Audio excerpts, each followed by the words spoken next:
Well, the problem with the responsibility to protect and humanitarian war is specifically in the United States. It's a different problem we have here in the United States than all the other member countries. The historical actors who cause wars to happen and the decision process to war in the United States are a matter of historical record. It is like the oil industry, financial interests supporting the dollar hegemony, and the general industrial base of the United States, which depends on having a powerful dollar and forcing other countries to sell their stuff for dollars. You also have religious interests, and you have Zionist interests and other interests that actually are part of the coalition that causes the United States to go to war. None of the wars since at least World War II have been self-defense, and I can't recall if any of them were actually humanitarian or motivated by the responsibility or motive to protect anybody. So we have really a different problem here in the United States than you might have on a philosophical level or a global United Nations approach to this. And so what I'd like to suggest is that the responsibility to protect is like the 5% in the United States who might have humanitarian interests. And these people are not sufficient. They don't have enough heft politically to actually move the United States to protect any countries.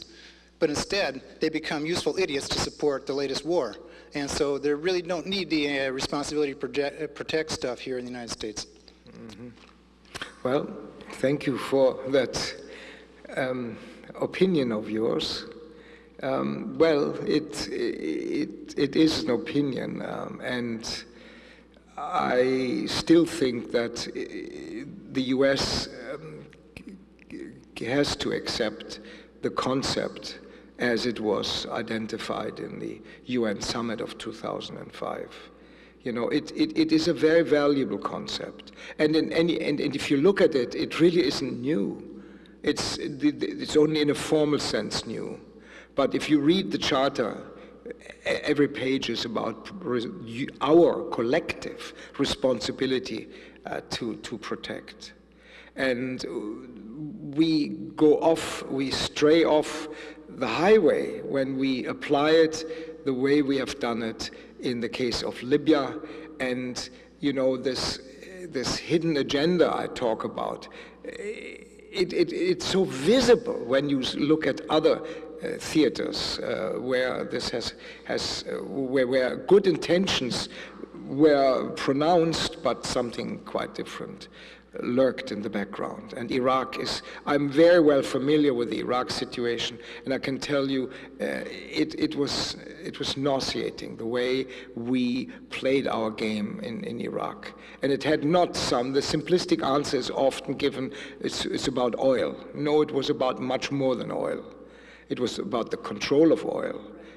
Is one thing. It was about our belief that Western values are better than other countries, other cultures' values, and similar things. So I think I hope so much that we finally, not voluntarily, not easily, reflect a little bit more whether it isn't better that we accept the heterogeneity of this situation, that we are willing, in a very simplistic way I put it to you, that we are willing to recognize you can eat rice with a fork, you can eat rice with chopsticks, and you can eat rice with your fingers. Who tells you or me that one method is better than the other? I think that is so clear. When the UN started, there were 51 member countries. They were mostly Western. In fact, the UN was so Western that something happened which in international law is probably unique.